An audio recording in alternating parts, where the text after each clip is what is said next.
Gopi Jana Vallabha Girivaradhari. More volume. Yasoda Nandana Braja Jana Ranjana.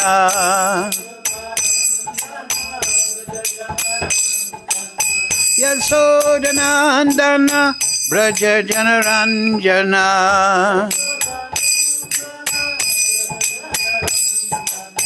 Yamuna Tira Vanachari.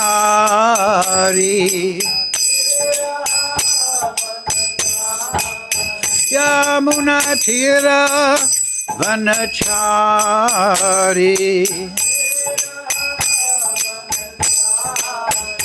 Jaya Radha Madhava Kunja Vihari.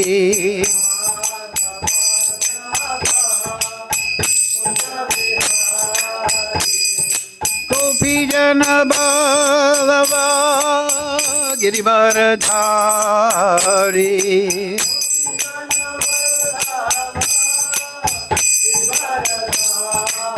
Yasoda Nandana Braja Jana Ranjana.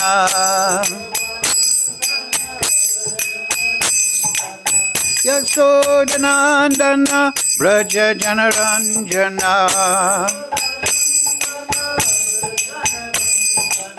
Yamuna Tira Vanachari.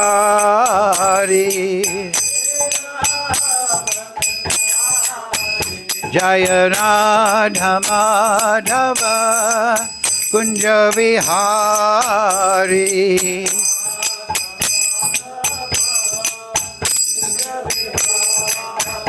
Jaya Radha Madhava Kunja Vihari.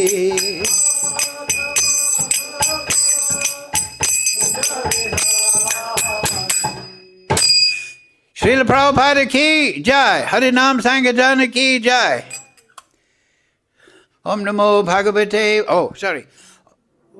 Om Magyanat. Sorry. Jai Om Vishnupad Paramahansa Parivakacharya Sadashri Simad Divine Grace Srila Bhakti Siddhanta Prabhupada ki jai. Srila Bhakti Vedanta Goswami Maharaj Srila Prabhupada ki jai. Sri Guru Paramparara ki jai. Srimad Bhagavad Gita ki jai. All glories to assembled devotees. All glories to Sri Sri Guru and Gauranga. Go Premananda Hari Hari Bol. Om Namo Bhagavate Vasudevaya. Om Namo Bhagavate Vasudevaya. Om Namo Bhagavate Vasudevaya. All together, please. Om Jnana Timarandasya Ganandana Salakaya Chakshurun Militam Yena Tasmai Shri Gurave Namaha Shri Chaitanya Manobhishnam Stavidam Yena Bhutale Swayam Rupa Kadamayam Dadati Swapadantikam Vandeham Shri Guru Shri Yukta Padakamalam Shri Gurun Vaishnavamscha Shri Rupam Sagrajatam Sahagana Raganatam Vitam Tam Sajivam Sadvaitam Savadutam Prajana Sahitam Krishna Chaitanya Devam Shri Radha Krishna Padam Sahagana Lalita Shri Vishakam Vitamscha He Krishna Karana Sindhu Dina Bandhu Jagatpate Gopisha Gopika Kanta Radha Kanta Namostute Tapcha Kanchana Gaurange Radhe Vrindavanishwari Vrishavana Sudadevi Pranamami Hari Priye Vanchakalpatarubhyascha Kripa Sindhu Bevacha Padidanam Pavnebhyo Vaishnavebhyo Namo Namaha Shri Krishna Chaitanya Prabhu Nityananda Shri Advaita Gadadhara Shivasadi Gaura Bhakta Vrinda Hare Krishna Krishna Krishna Hare Hare Hare Ram Ram Ram Hare Hare. So, reading from Srimad Bhagavad Gita, as it is, translation and commentary of Divine Grace, Sri Lesi Bhaktivedanta Goswami Maharaj, Srila Prabhupada ki jai. Today's verse, number 2, chapter 6, Jnana Yoga. So, what's that? Bolo? Oh, it's chapter 7. Okay, we'll do chapter 7. Yes. Okay. Number 2. So, please repeat. Jnanam te ham savijnanam idam bhakshami aseshitaha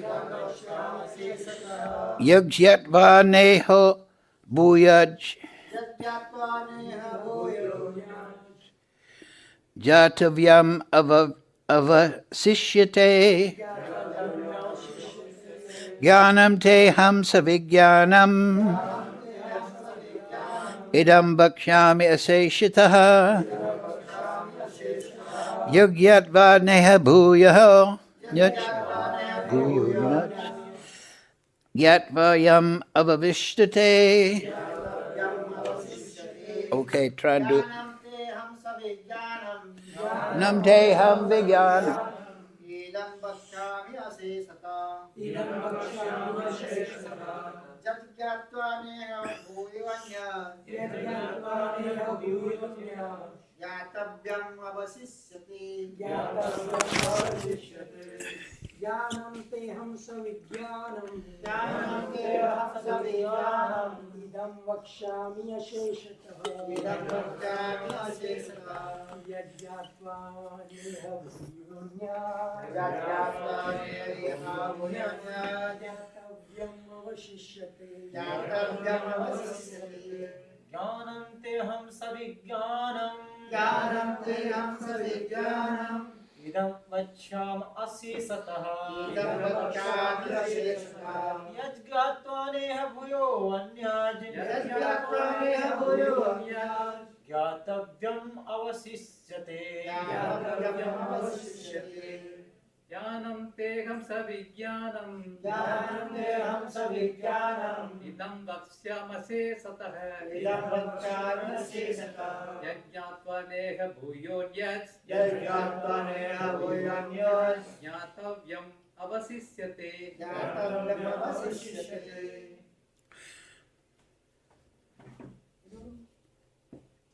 Okay, word for word, please repeat. Jnanam, phenomenal knowledge. Te, unto you. Aham, I. Sa, with. Vijnanam, numinous knowledge. Idam, this. Vakshyami, shall explain. Aseshitaha, in full. Yat, which. Yat va, knowing. Na, not. Iha, in this world. Bhuyaha, further. Anyat, anything more. Gyatavyam, noble. Avishyate, remains. So Krishna saying to Arjuna, I shall now declare unto you in full this knowledge, both phenomenal and numinous. This being known, nothing further shall remain for you to know. Please repeat. I shall now declare unto you. In full. This knowledge, both phenomenal and numinous. This being known, nothing further shall remain for you to know. Purport Srila Prabhupada. Complete knowledge includes knowledge of the phenomenal world, the spirit behind it, and the source of both of them. This is transcendental knowledge. The Lord wants to explain the above-mentioned system of knowledge because Arjuna is Krishna's confidential devotee and a friend. In the beginning of the 4th chapter, this explanation was given by the Lord, and it is again confirmed here. Complete knowledge can be achieved only by the devotee of the Lord in disciplic succession directly from the Lord. Therefore, one should be intelligent enough to know the source of all knowledge, who is the cause of all causes and the only object for meditation in all types of yoga practice. When the cause of all causes becomes known, then everything knowable becomes known, and nothing remains unknown. The Vedas, Mandaka Upanishad 1.3 say, Kasmin u bhavayo vigyate sarvam idam vigyatam bhavatite. Mukam karochi vachalam pangam laite girim yatri bhagramaham bande Sri Guru Dinatarinam. Jnanam te hamsa vijnanam idam bhakshami aseshitaha yakshgyatva deha bhuyonya gyatavyam avishtate. I shall now declare unto you in full this knowledge, both phenomenal and numinous, this being known, nothing further shall remain for you to know. So, that is quite a statement, right? Nothing further shall be remaining for you to know. And what is this knowledge? Transcendental knowledge. But Krishna is going to categorize it in two forms, numinous and phenomenal. Right? I shall now declare unto you in full this knowledge, both phenomenal and numinous. So, what is that? Phenomenal, numinous? These are, as Americans would say, big words. But actually, numinous refers here to the Supreme Lord, Janmadya Shiyata. He is the nominal. He is the nominal, actually. And the phenomenal is that which is produced by the nominal. That means the source and the creation that comes from the source, Janmadya Shiyata. In the Bhagavatam, you find, of course, that, and also in the Vedanta Sutra, Krishna, Lord Vedavyas says, Atato Brahma Jignas. What is supreme? You inquire, you human beings. And then he gives the definition, Janmadya Shiyata. That which is Brahm, supreme, is that from which everything has emanated. So in the absolute truth, there is no good or bad. It is all emanating from him. And we know that numinous and phenomenal can also refer to Purusha and Prakriti. Krishna is Purusha, Sri Radha is Prakriti. Narayana is Purusha, and Lakshmi Devi is Prakriti. And we see this throughout the creation, this basic division of the energetic and the energy, the creator and the creation. And we see it, man and woman, Shiva and Parvati, sun and sunlight. We see this theme through the creation. So Krishna is the noumenal. He is the source. He is the ultimate noun. And everything is the phenomena, the creation. Just like if I was Krishna and I was creating this world, this room, then this would be my phenomena and I would be the noumenal. So the Purusha is the enjoyer of the phenomena that he creates. Now this verse and the discussion in Gita always favors a discussion of Bhagavan, Krishna, the noumenal, with his creation in the material world. Because the material world is the situation within which it is spoken. And it is specially spoken to take the spirit souls out of the material world into the noumenal world, the spiritual world. But the accent is always on the three modes of material nature, the devatas, the problems of karma, and so on and so forth. But how is that done? How do we get out of the phenomena of the material creation? We know there is another phenomena, like I say, the spiritual platform. Krishna has produced the spiritual platform. And I think later on in this chapter, he explains the phenomenal world. It has the Pancha Mahabhuta, earth, water, fire, air, ether. But besides this inferior energy, there is a superior energy. Yes, apariyam. Besides this, O mighty armed Arjuna, there is another superior energy of mine, which comprises the living entities who are exploiting the resources of this material inferior nature. So, yes, this material world, you can think of it now in three categories. There is Krishna, the numinous, his creation, the material world, and it's mixed in with eternal spirit souls. And they are exploiting prakriti stani kashiti. They are trying to control and enjoy this material world. So that is their problem.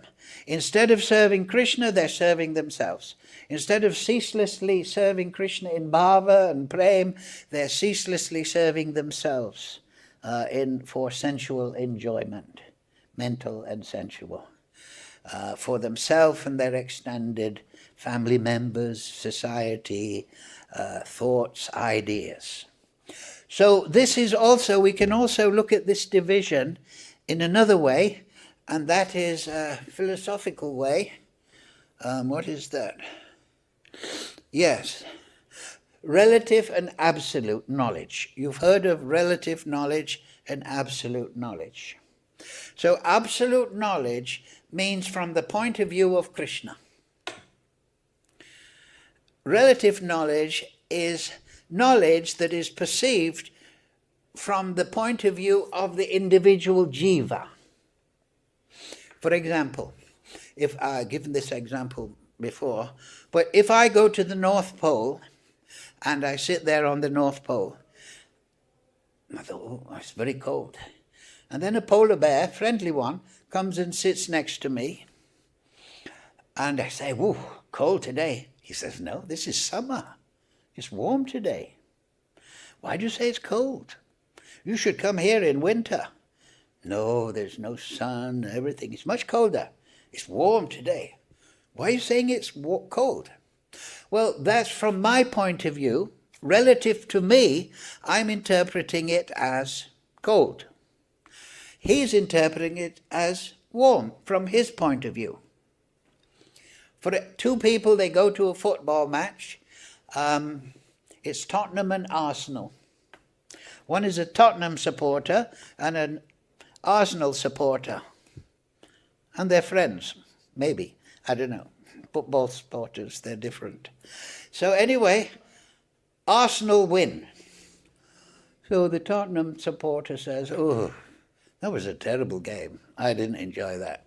The Arsenal supporter says, what are you talking about? It was great. We won 3-2.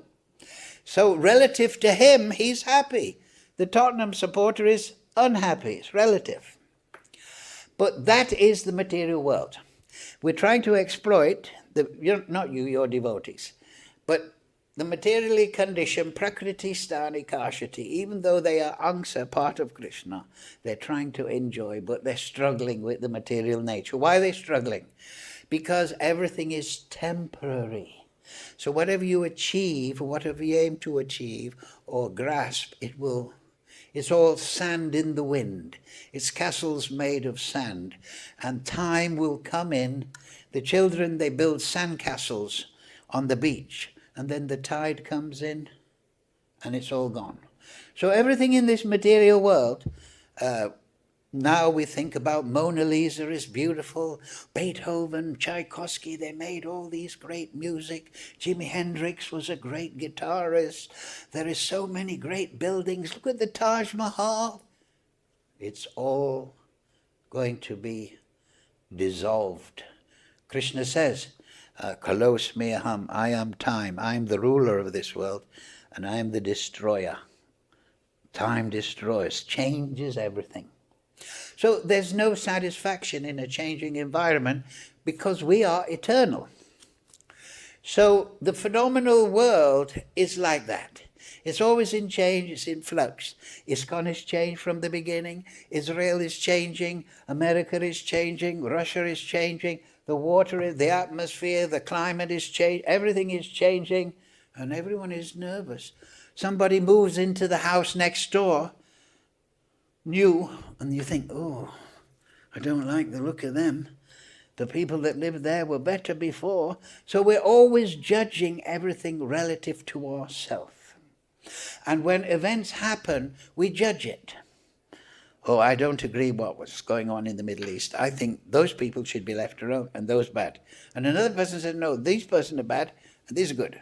So this is relative knowledge, relative perception, relative judgment. But what is absolute judgment? That is relative to Krishna.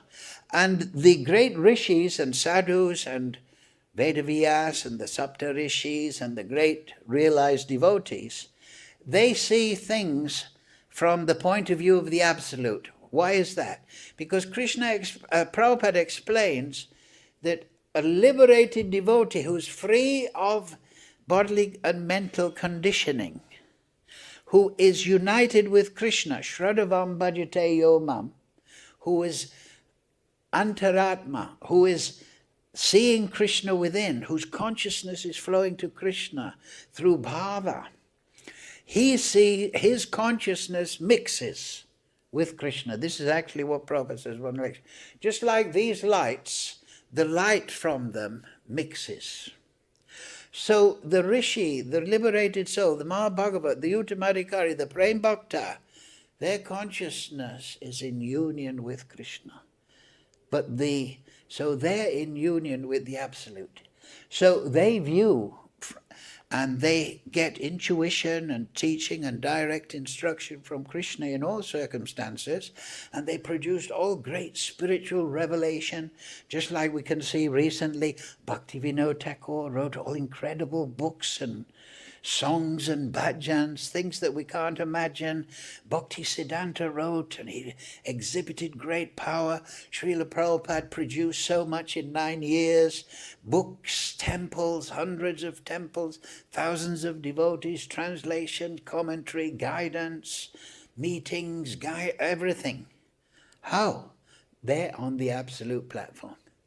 And their consciousness, they are Krishna conscious. They're conscious of Krishna directly. They're not contaminated by the material modes by trying to enjoy the material energy. Prabhupada could have done anything with money and everything, but his faultless personality. If we look at Prabhupada's achievements, that's wonderful. But what was Prabhupada's greatest quality? He was always a sadhu. Prabhupada was once asked, how will we know who is your real disciple? This was in Atlanta. Prabhupada said, he'll be a perfect gentleman. You know this, right? So this is it. This is the real quality of a sadhu. So many people produce great startups and GMOs and internet things, but they're not sadhus. They achieve big things. Open a computer company. But they're not sadhus. When they have some money in this, they exploit their money in this. But Prabhupada was always entranced with Krishna. So this is a big question then. How do we get entranced with Krishna? So today I was reading, it's in the Stavavali, it's called Ukanta Dasama. That means 10 prayers, Ukanti, expressing my great attraction for Radharani. It's written by Raghunath Das Goswami. Now he was given the mission to elucidate Prayojan. Right? Our philosophy is Sambandha. That was elucidated by Sanatana Goswami, Hari Bhakti Vilas, Rules and Regulations. Abhideya was Rupa Goswami, particularly Ujjvala Nilamani, Nectar of Devotion, how to actually practice. And then, but the goal, Prayojan, the goal, the necessity, that was elucidated particularly by Raghunath Das. So how, and that is, the Prem is the goal. Prema Purush Artha. Purush means supreme artha. There's 4 arthas, right? There's Dharma, Artha, Kama, Moksha, which comes in the Varnashram system. But the Purush artha, the supreme desirable thing, is Prem. And that is emphasized by Goswamis and Mahaprabhu, and of course Nityananda and so on. So how do we get, so it's very interesting. I was reading it this morning. And in the commentary it was saying there, and what Raghunath does, he explains the beauty of Radharani. Now, a couple of weeks ago we quoted the 11th canto, Uddhava Gita, and there was a wonderful description of Paramatma. Paramatma is within the fire, within the lotus, in the heart, within the moon and the sun, in the middle of an 8-petaled lotus, and the beautiful dress and form of Paramatma is there, and we were told to meditate on this form, and then meditate on the face, and then expand that realization of Paramatma to everywhere. So in the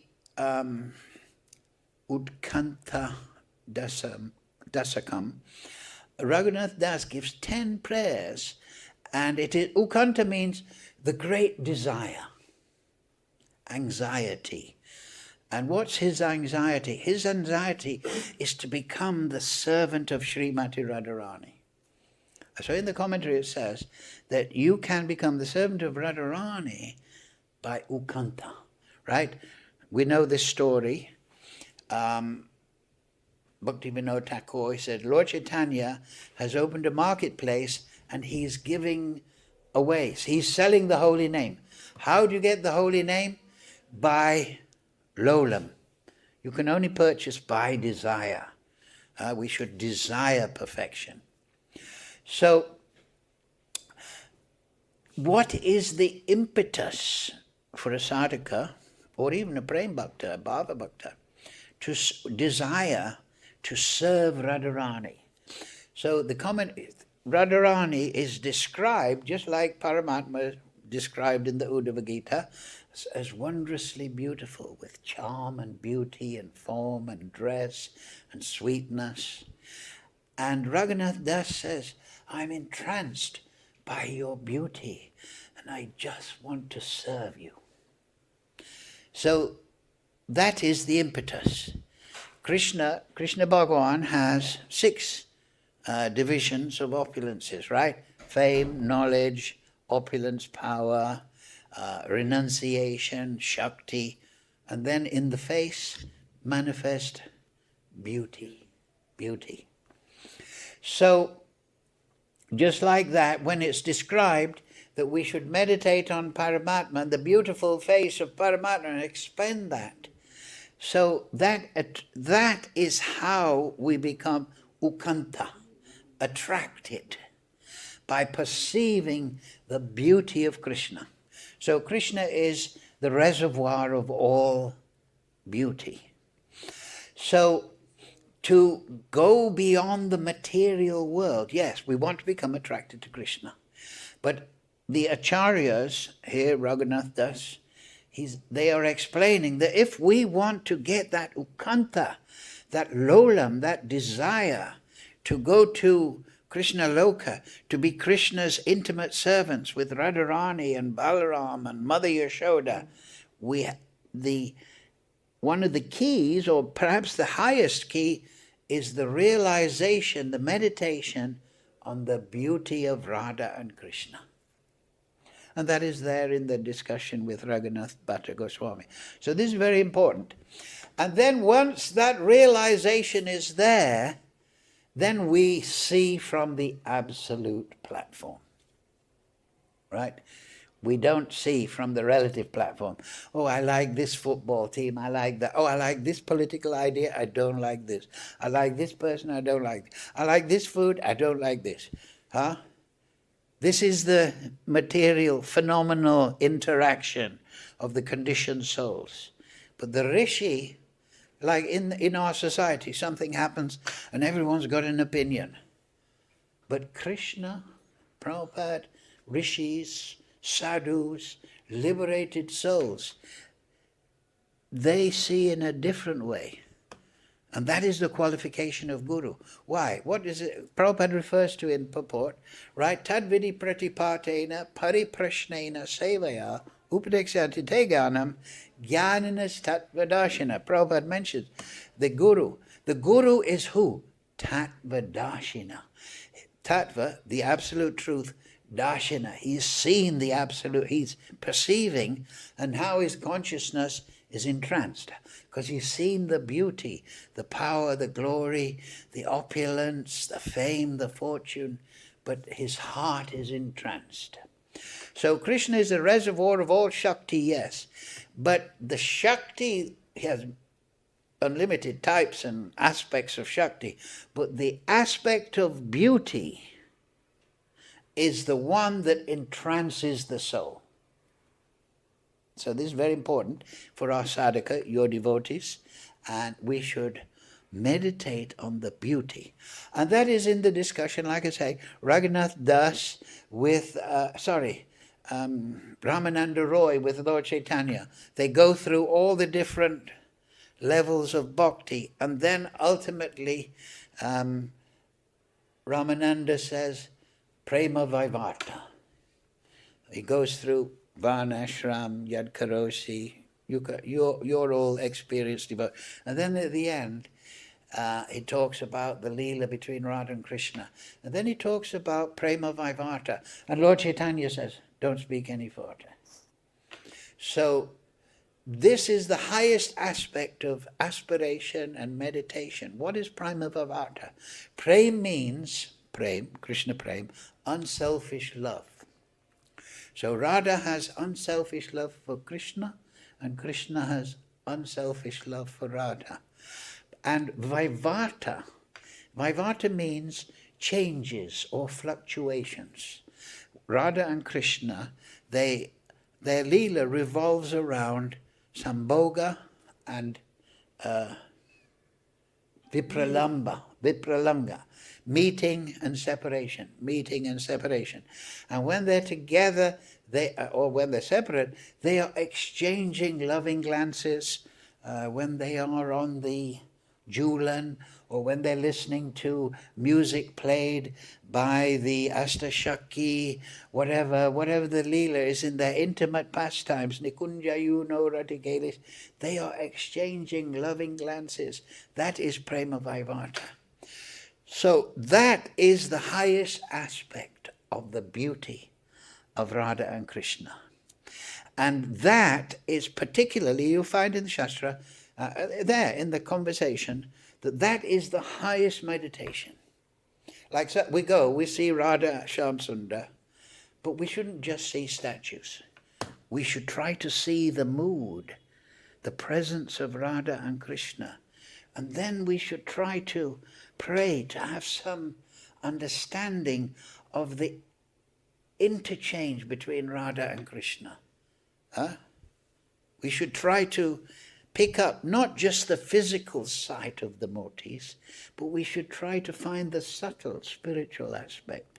And when we see that, and when we meditate on the Vipralamba Sambhog, their Sambhog when they're together, and we contemplate this, and this is expounded in the Krishna Bhavanamrita by Vishwanath Chakravarti, which is an elucidation of the Astakala Leela, the 8 time periods.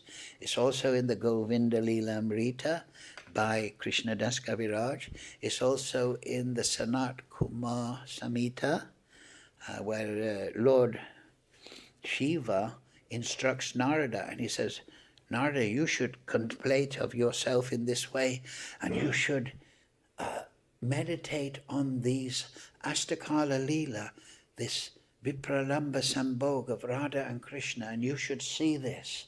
And this will bring you to the higher platform. And in there in Dwarka, Krishna, he's the guru of Uddhav. He sent Uddhav to Vrindavan, right? Uddhav with a message, I will be coming soon. So Uddhav went there, and they said, who is this? It looks like a little bit like Krishna, but it's not Krishna. Oh, who is that? Oh, that Krishna. He's a bumblebee, Radharani said. He's flirting here and there. I don't talk to him about. He saw that the Brijbasis, they were completely entranced with Krishna. And that was the intention of Krishna. Uddhava should go there and he should see what real prem is. He was the friend, minister of Krishna in Dwarka. He was like, he was the king, he was the minister. They were good friends. But Krishna wanted to show him, elevate his understanding. So Uddhava, this is all Leela. These are all great devotees, but they play this role just like Arjuna is playing a role here with Krishna. Krishna is expanding this. So the Uddhava Gita is also called the Paramahamsa Gita, because the instructions given in the 29th, starting 25, 26, 27, 29 chapters of the 11th canto, Uddhava Gita, it is the way you can become completely entranced. And so Uddhava, before he was sent to Bhadrakashram, Naranarayan, to meditate, first he was sent to Vrindavan to see the incredible concentration. And he thought, oh, I'm a devotee of Krishna, I love Krishna, I'm so happy I'm his minister. But when he went to Vrindavan and he saw the entrancement of the Brijbasis, he thought, I have no devotion. There is nothing, there's no devotion, I have no devotion. These people have devotions. So this is Krishna, ultimate Guru. And if you see just 4 verses before, Krishna tells Arjuna, he says, look, in all circumstances be a yogi. The yogi is higher than the tapasvi.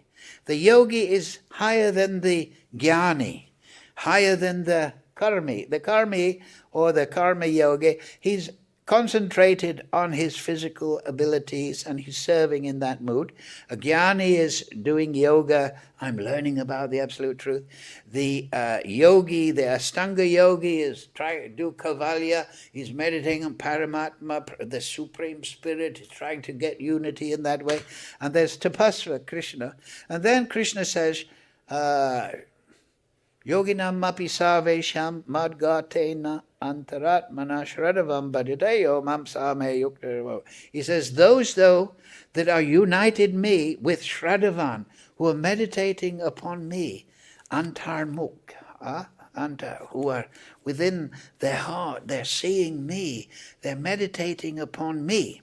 Now this is an important point. Paramatma, yes, but now it is explained there in Hari Bhakti Vilas that, because the laws of Diksha, Hari Bhakti Vilas is so many Vilasas. The first one is Guru, and the second one is Nam Tattva.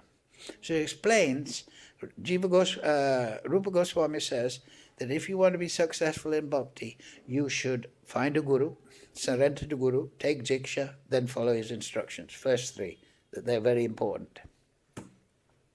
And then, under the guidance, Jnaninas Tattvadarsana, of a true Guru, Uttamadikari, Paramahamsa, you will get instruction on how to meditate on the Leela of Krishna.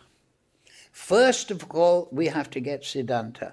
Siddhanta, Bulia Jeev, that will give you liberation. But then on the basis of that, we have to engage in the beautiful pastimes of Radha and Krishna. And understand that those beautiful pastimes, they revolve around the exchange, the fluctuations or the interchanges between Radha and Krishna. And that interchange, this is the special gift of Mahaprabhu, Namo Mahavadandaya, Krishna Prema. Why is he the greatest? Because he is Krishna Prema Pradayate. How is he giving that prem?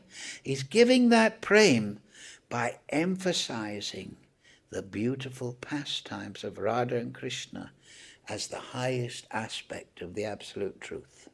So yes, we, just like in the Ishupanishad it says, Sambhutim binasham cha tadvedo bayam saha. It says, I think it's verse 14, one should know everything about the material world, the demigods, 3 modes of material nature, how it's constructed, phenomenal knowledge. But one should also know about the spiritual world.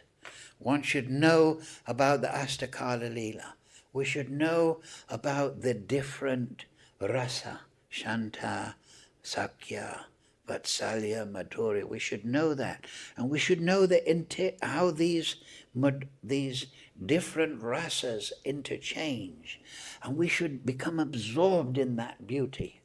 And I found myself, I read those 10 prayers, there's also 11, and it says at the end, anyone who recites these 10 prayers, they will please Krishna, and they will develop love of God.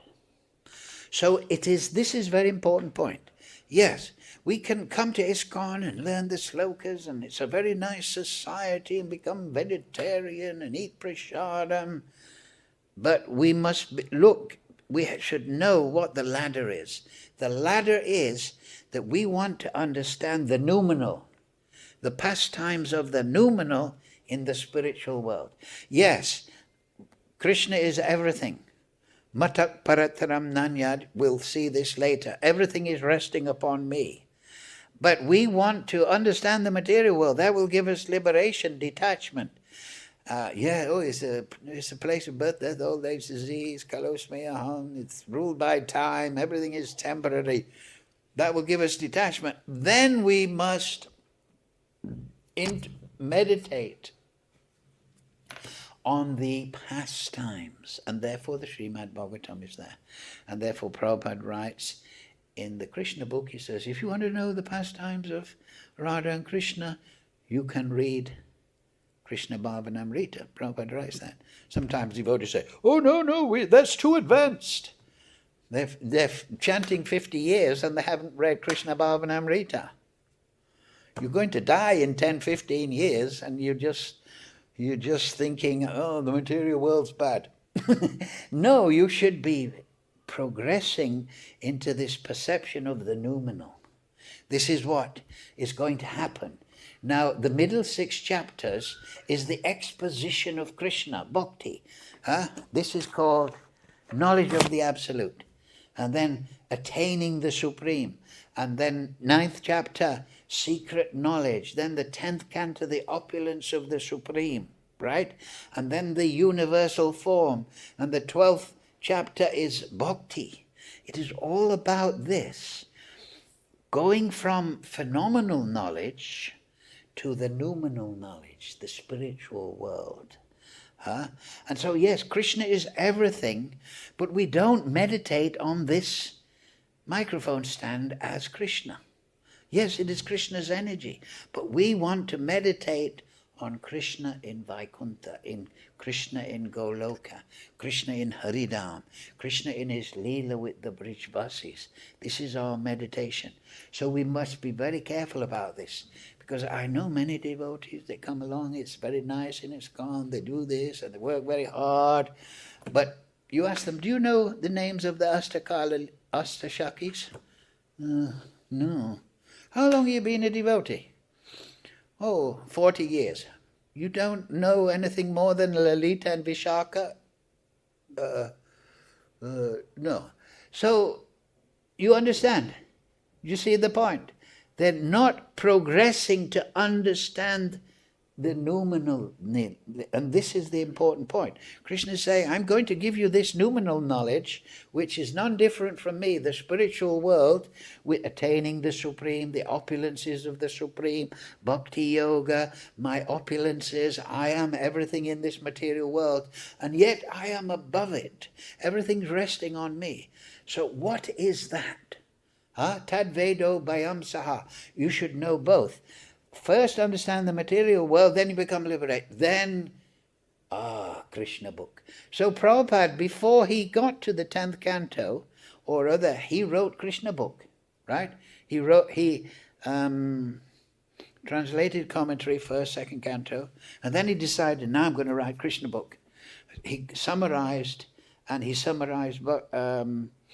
Nectar of Devotion and the 10th canto into Krishna book. Why? Because he wanted to give that noumenal knowledge. He wanted to give that fire. What is the Leela of Krishna? What is that? And so that is Ukanti Dasama. And the key point is that is the unlimited beauty of Radha and Krishna, their pastimes. And so we go to Raghunath Das, we go to Rupa Goswami, Sanat Goswami, we go to Bhakti Vinod Thakur, we sing Vibhabari Sesh, we sing Yasomati Nandana, we sing all these wonderful names of Krishna, and they all have a meaning, a leela.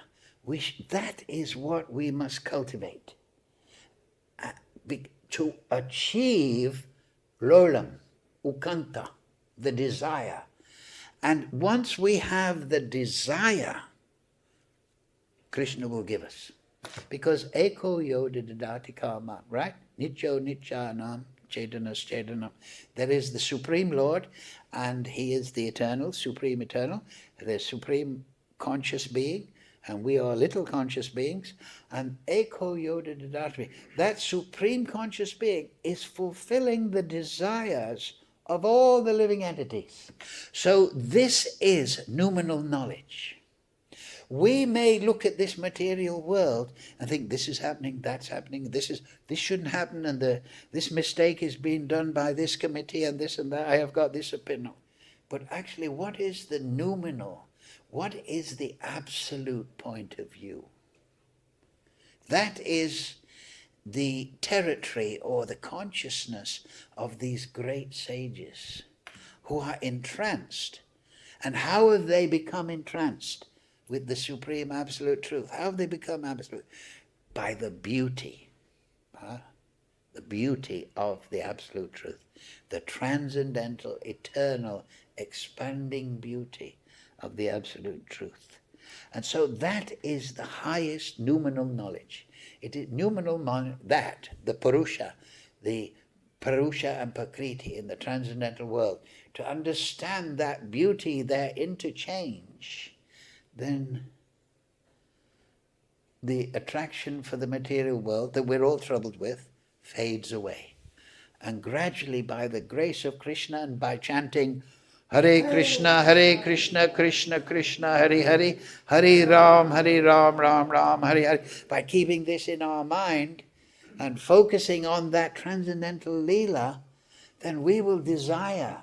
But the particular aspect, and that's because I read it this morning, that switches that attraction is the beauty. Yes, Krishna's famous. Oh, very famous. If somebody's very famous, they come in with, oh, yeah, he's very famous. Okay. He's very wealthy. Oh, yes, very good. He's very renowned. Oh, he's a big weightlifter. Oh, very interesting.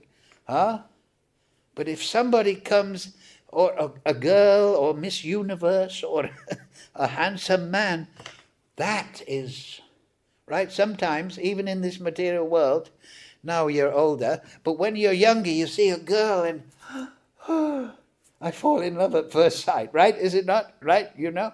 Because beauty is the highest opulence, right? That is the highest opulence, even in the material world, right? She's so beautiful. I can't think of any other girl, Mummy, Daddy. I want to marry her. Please arrange it. I'm going mad, right? And right? Maybe we've all fallen in love. So that is the material, that is the perverted reflection. We have to fall in love with the beauty of Radha and Krishna. You understand? And by the commentary and the grace of the acharyas and reading their things, that's what we can do, right? Do you see my point now? So the beauty of Krishna, the beauty of Radha, the beauty of their interchange, the beauty of Vrindavan, the bank of the Jamuna, the lotuses, the Nikunja, the sun, the moon, everything is sublimely beautiful. Now we look around in this, look at Vrindavan now, it's crowded and it's polluted and there's traffic jams and you can't go anywhere. We should be thinking about that Goloka. We should have that in our mind, right? This is the main point. And then we will become rishis and sadhus and see everything from that noumenal place, not being entranced by the phenomenal. Oh, I don't like this. Oh, I don't like this political. I don't like that. This is the flickering mind, prakriti sthanika shati. The rishis Prabhupada and the Bhakti Siddhanta and Bhakti, they are on this platform. Prabhupada mentions that about the Guru at the end of the purport. They are on this platform. And so, they are full of mercy. They are giving mercy to everyone. Because Jnaninas Tattvadarshana, they've seen the beauty of Krishna. They've seen a little glimpse only maybe of the unlimited beauty of the spiritual world. And once that comes into the heart, then everything fades away. Everything in the material world. Because, what is that verse? Raso vajam rasopyasya param drisvani bhartate. So this is a very important point. If we just follow rules and regulations without knowing the purpose behind them, that is one of the obstacles in devotion. If we just run through ISKCON, follow regulated branches, chant Hare Krishna, go here and this, do that, and just fill our head with this problem, that, no. Do everything nicely, vidhi, but rag marg, right? That is pancharatriki, vidhi. There is vidhi marg and there is rag marg, and they're combined for Kali Yuga by Narada Muni. And it's very important that rag marg is created attraction within the safe boundaries of vidhi. And siddhanta, vidhi, renunciation, vidhi marg. But we must be cultivating rag. So yes, read Bhagavad Gita every day, but read some Leela Shastra, read Krishna book, read Krishna Bhavanamrita, and try to visualize. This is Smaranam, right? Smaranam. Try to remember, oh, at this time of day, Krishna is doing this. At this time of day, Radha and Krishna are meeting. At this time of day, they're doing this. Huh? That is the meditation that will qualify us to go to the spiritual world. Right? Hare Krishna, Krishna Krishna, Hare Hare, Hare Ram, Ram Ram, Hare Hare. Thank you very much. Yeah, Sachi Sutta is saying, one question, two questions. I answer quickly. Yes, please. Yeah, I mean, someone might say that is relative. Huh? If someone is a Vaishya, he'll say, oh, Krishna is the richest. I'm attracted to Krishna. Well, that's okay. That's okay. Someone is a Brahmana. Yeah. Oh, I'm attracted to Krishna's renunciation. Yes, so yetam mam prapajante. We all have our particular nature in this material world. So yes, we will be attracted. Somebody very intellectual may, oh, I love Bhagavad Gita, it's so interesting. Oh, the Uddhava Gita, there's a Jnana Yoga chapter, that's very interesting. And then somebody this. But the important point, and that's why I was saying in that verse, in all circumstances be a yogi. And the greatest yogi is the Bhakti Yoga. And the Bhakti Yoga, his particular quality is, you see, the Karma Yogi is thinking, I'll do good things materially with my propensities and I'll be elevated. Yes, you will. I'll study the Shastra, the Jnani is thinking, I'll get some knowledge. Yes, you'll be elevated. The Pasri is thinking, I'll become renounced by eating less and doing tapasya. And the Kaivalya devotee, the Astanga yogis, I'll get this. But Krishna says, the best yogi is the Bhakti yogi. And what is the special quality of the Bhakti yogi? The Bhakti yogi is not trying to get a karmic fruit, or a Gyan fruit, or a Tapasya fruit, or Kaivalya. He is trying to develop love. Right? That is his mode. He's thinking, all my sadhana, all my study, it is directed to awaken prema. To awaken prema. That is what he's after. You understand? So your point is correct. Many people will come with their own particular attractions for Krishna consciousness. But they should understand that the special quality of the Bhakti Yogi is he wants to develop prema. Why? Because by prema, my service will become more attractive to Radha and Krishna. He's completely unselfish. He's not thinking, I want to get prem so I get unlimited bliss and I roll in the ground like Lord Chaitanya. No. He's thinking, I want prem so I'm a better servant.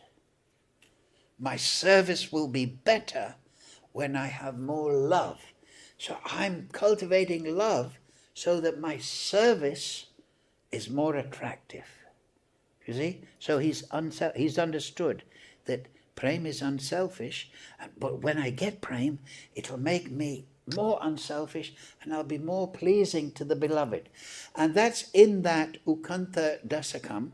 There are verses there that Radha loves Krishna unlimitedly. And Raghunath Das is explaining that.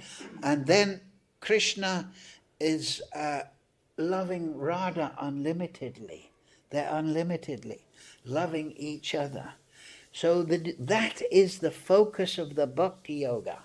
He's not trying to become wealthy or, like I say, Dharma, Artha, Kama, Moksha. He's not trying to get those things. He's trying to get prem, Purush Artha, the highest aspiration. Artha means that which is wanted. So the highest aspiration, and that is emphasized, Lord Chaitanya, like I said in the class, that is the special gift of Lord Chaitanya, to push forward, try to go for the prem. So yes, you may come to Krishna consciousness because you think it's a very good political solution. It'll be good for Bharat Vash. We should have an ISKCON political party, reform party. Yes, we can provide everything from the philosophy of the Vedas. But the heart and soul of the Vedas, Vedantavid Vedavid Eva Chaham, is to know Krishna and to know his Leela with Radha and Krishna, with the Brijbasis. That's the highest aspect. Krishna. Prabhupada translated Purush, what is it? Purusha. Yeah, but the highest, I'm just thinking, Supreme Personality, Parama Purush. So Krishna, I remember reading this long time ago, and it, by Prabhupada's grace. There are many aspects to Krishna. There is Nrsimhadev, there is this aspect, his Shaktavesh avatars, Vishnu, so on, and expansions. But the highest aspect of all those personalities is Brajanandan Krishna. The darling of Mother Yashoda, the lover of the gopis. It is the Supreme Personality is Govinda. Am Ishvara Parama Krishna, Satchit Ananda Vigraha. That's the Brahma Samhita, right? The highest aspect of all Godhead is unlimited, like waves in the ocean, incarnation. But Krishna, in the groves of Vrindavan, and the Julan with Radha and Krishna, just exchanges in glances, exchanging glances. That is the highest aspect of the absolute truth. Do you see my point? So we have to give that. Yeah. While you were talking, it also came to me that even though, a Vaishya may be attracted to Krishna through wealth, but wealth doesn't touch the heart. Well, it can be. Beauty does, love does. Yes. And even if a Brahmana is attracted by renunciation to Krishna, renunciation doesn't touch the heart, nor can you love renunciation. But beauty and love does touch your heart. Yeah. So ultimately, love and beauty rule. Yeah, and then you must know, of course, that many statements throughout the Shastra, the Leela Shastra and the Goswami's literature, that the only thing that can attract Krishna is not opulence or money or strength or learning. The only thing, it's just like, why is a child so attractive to the mother and father? Because it has this innocent reliance, right? So the devotee has this innocence of love and reliance on Krishna, and desires to love Krishna and loves Krishna, and that attracts Krishna. And that is stated in the Shastra, that is the only thing that actually can capture Krishna's heart. What is that verse? Sadaham hridayam mayam sadanam hridayam twaham. That the saints have only me in their heart, and the saints are my heart. I know no one but them, and they know no one but me. So this is a love verse, is it not? They know no one but me, and I know no one but them. Krishna is captured by his devotees, right? He's the lover of the gopis, but he's the beloved of the gopis, but he's captured by the gopis, right? There's many statements that Krishna is simply a dancing ornament for the gopis. He's so much under their control because of their love. So that is the contemplation. That is in the Shastra, that the love between Radha and Krishna is how they control each other. But each one is subordinate to the other's love. So all these aspects are there. So this is the beauty. The beauty is there physically, but their pastimes, their interchange, their consciousness, their prema bhavata, that is even more subtle. So in the Leela Shastra, those things are developed by the Goswamis. The feelings of separation of Radharani, the feelings of Krishna, and so on and so forth. So those contemplations, when we read those Shastras, they awaken the desire, ukanta, to enter it and serve in that Leela. You see my point? So yes, Krishna is attractive, all attractive to everyone, right? That means attractive. But what is the highest aspect? That is revealed by Goswamis following in Lord Chaitanya. What characteristics or practices does a devotee need to develop to truly appreciate the beauty of Radha and Krishna? Obviously, we see Prabhupada has that intense connection with the deities. We can see Krishna Balaram, they're beautiful, the deities are wonderful, but to truly appreciate their beauty, what practices or characteristics? Well, practice is a good word to bring up. So when we're sadhaka, sadhana means practicing devotee. So sadhaka should regularly do these things. Just like we regularly chant, right? 16 rounds. We regularly chant 3 Gayatris, those that have got mantra initiation. So we should regularly study the Shastra. Even if it's just a little bit. Like I was having the breakfast and so I always have the book open. I never close the book. I have the book open and I put a cloth over it. So there's no mental barrier. I've got to get it off the shelf. I've got to open it. Where was I? No. The book's open with a cloth over the top. So you have to practice in a very strategic way. You understand? You have to make a habit of studying the Leela, like I'm saying, in a regular way. Just like if you want to learn guitar, you don't just practice Saturday night. You practice every day, constantly. And then suddenly you find, I'm getting better, right? You progress through. If you want to be a weightlifter, you don't go to the gym 1 day a week. You go every week. Take your steroids.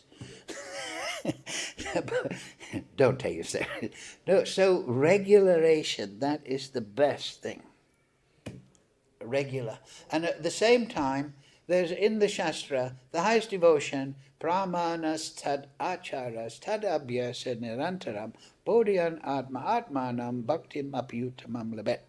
That's at the end of the Brahma Samhita. It says, the highest devotion is attained by slow degrees by the method of constant endeavor, steady, constant endeavor. Like I'm saying, practice every day.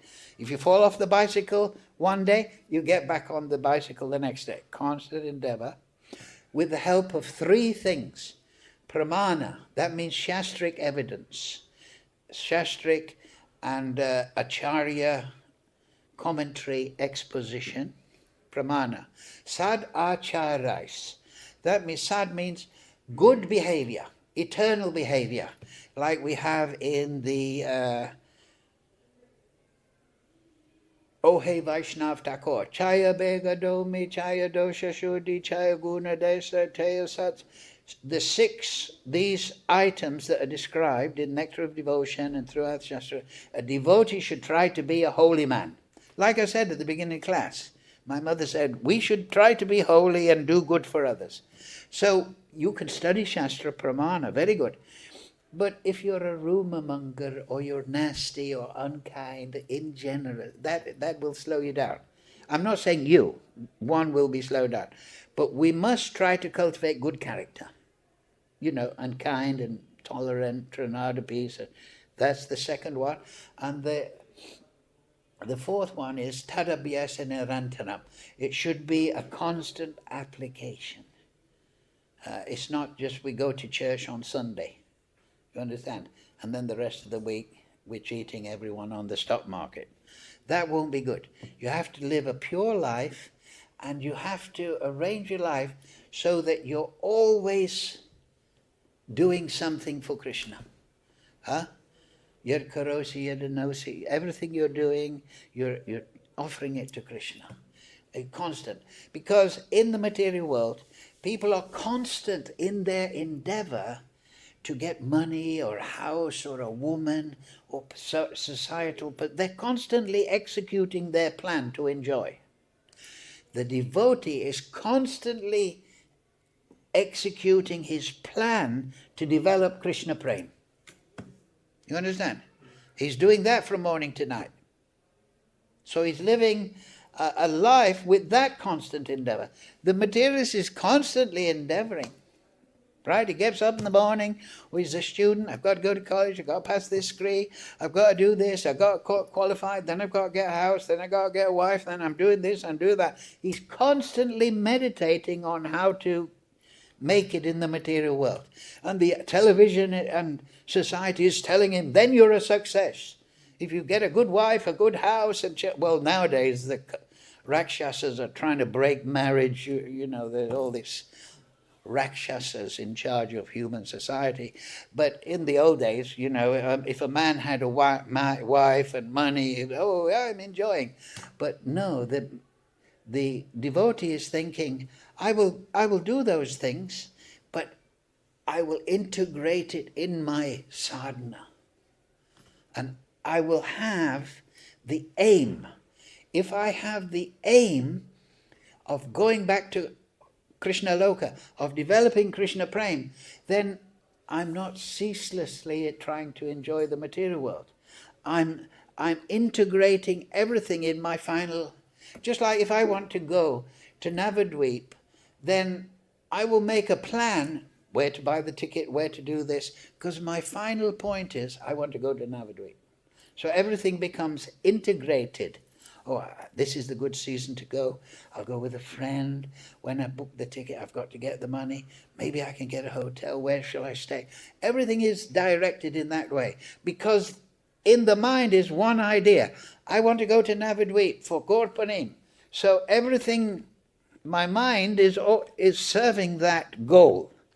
So as soon as we get the goal, I want to get Prem, then the mind starts to go in that direction.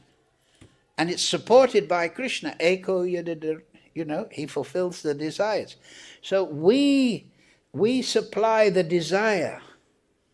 We supply the application, and Krishna helps. He gives us good association. He gives us realization. He's in the heart.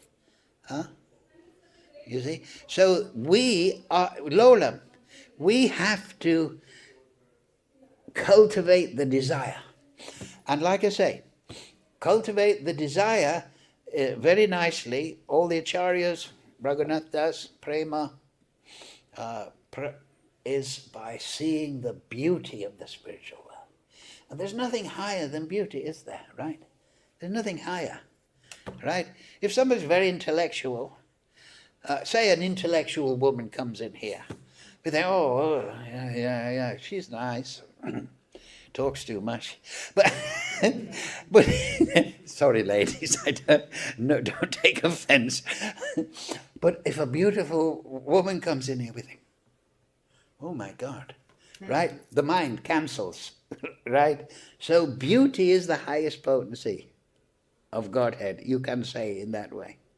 So therefore, we should pay attention to that, the beauty. We should try to see the beauty of Goloka, right? The beauty of Radha and Krishna. And then, we become attracted. You see the point?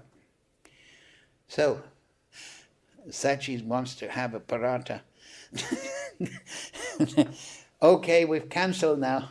Everyone satisfied? Yes. Yes, so don't forget, how beautiful is Radha and Krishna on the Julan, exchanging glances, saying, Sham Sundar, I heard you were talking to Chandravali. Krishna's, no, I don't know who Chandravali is. I forgot her. Hare Krishna, Krishna Krishna, Hare Hare. Hare Ram, Ram Ram, Hare Hare. All right, thank you very much. Very inspiring Christmas time. Your association is very inspiring.